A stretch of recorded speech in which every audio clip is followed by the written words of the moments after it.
Hello दोस्तों, आप सभी का स्वागत है मेरी इस वीडियो में। तो आज हम खुलकर बात करने वाले कैसेंड्रा नोवा और थोर की फाइट होगी तो कौन जीतेगा। देखो, हम सबसे पहले जान लेते हैं कैसेंड्रा नोवा के बारे में। कैसेंड्रा नोवा बचपन में अपने भाई की हत्या के जुर्म में फेंक दी गई थी शून्य में, जहां पर वो क्वीन बनी, बहुत पावरफुल बनी। उसने हरा दिया था गरीबों के मसीहा यानी अपने मैग्नीटो को, और साथ ही साथ न जाने कितने सारे चार्ल्स जेवियर्स को भी टपकाया था, और उसी के साथ उसने एंटमैन को टपकाया जहां उसकी बॉडी में वो सर्वाइव करती थी अपनी लाइफ को। और साथ ही साथ ने इतने सारे पावरफुल कैरेक्टर को भी, घोस्ट राइडर, थैनोस, ये जितने भी कैरेक्टर थे उन सब को डिफीट कर दिया था उसने शून्य में, क्योंकि शून्य के पार उसकी पावर बहुत ज्यादा थी। और साथ ही साथ उसका फाइट एक्सपीरियंस भी और फाइट स्किल भी मैजिक की स्किल में बहुत ज्यादा पावरफुल थी, और वो थी वर्ल्ड की मोस्ट पावरफुल साइकिक इस पूरे मल्टीवर्स में। लेकिन अभी बात कर लेते हैं हम थोर की। तो भाई थोर के पास है ज्यादा एक्सपीरियंस, एजिलिटी है, एबिलिटी है, ड्यूरेबिलिटी है। एंड्योरेंस की तो पूछो मत, क्योंकि उसने न जाने कितनों को खोया, लेकिन फिर भी एक प्यारी सी स्माइल फेस पर रहती है। अपने एनिमी से लड़ने के लिए हमेशा तैयार रहता, लेकिन उन्हें माफ भी कर देता, मौका भी देता, लेकिन एनिमी मानते नहीं है। इसीलिए थोर अपना सबसे अलग और पावरफुल एक किंग कहलाने के लायक है। उसे रन का मैजिक मिला है, और अपने डैड से ओडिन की फोर्स मिली है। उसने ज्यूस से छीन लिया था थंडरबोल्ट और डिफीट कर दिया था हरकुलिस को भी, क्योंकि हरकुलिस बहुत ज्यादा पावरफुल है। अब बात कर लेते हैं एज की। तो भाई अपने थोर की एज है लगभग 1505 के करीब। बात कर लेते हैं नोवा कैसेंड्रा की, तो उसकी एज तो भाई लिमिट से परे ही है, क्योंकि कुछ कहना संभव नहीं है वो, क्योंकि शून्य पर टाइम अलग फ्लो होता है। स्ट्रेंथ की बात कर ले तो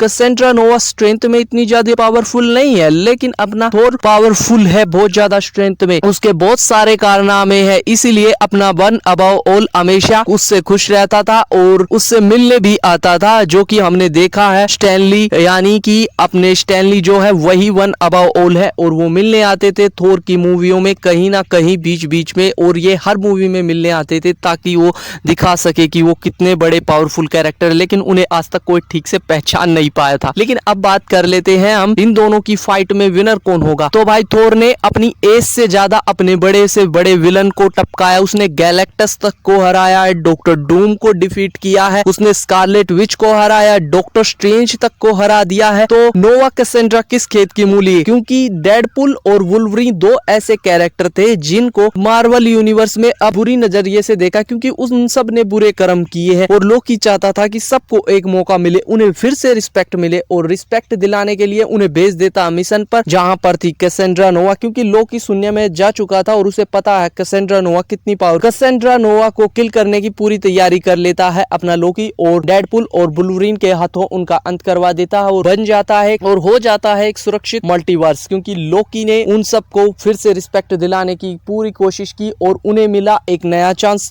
लाइफ में जीने का। और अब बात कर लेते थोर की। तो भाई थोर इतना ज्यादा पावरफुल है, जब ये दो एक साथ करके डिफीट कर सकते हैं, तो अपना थोर इतना ज्यादा पावरफुल है वो इजीली डिफीट कर देगा, क्योंकि उसके पास बहुत सारी पावर है जिन्हें वो होल्ड करके रखता है। क्योंकि अभी मार्वल वालों ने थोर की पावर को ठीक से अनलॉक नहीं किया, जब अनलॉक होगा तो इतना ज्यादा भयंकर बवाल होने वाला है कि लोग देखते रह जाएंगे। गॉड ऑफ थंडर, क्योंकि यही है इस फाइट का विनर। बाकी आप अपनी राय कमेंट में बताइए। अगर वीडियो पसंद आए तो लाइक कीजिए, चैनल को शेयर कीजिए, ज्यादा से ज्यादा सब्सक्राइब कीजिए। मिलते हैं नेक्स्ट वीडियो में, बाय बाय।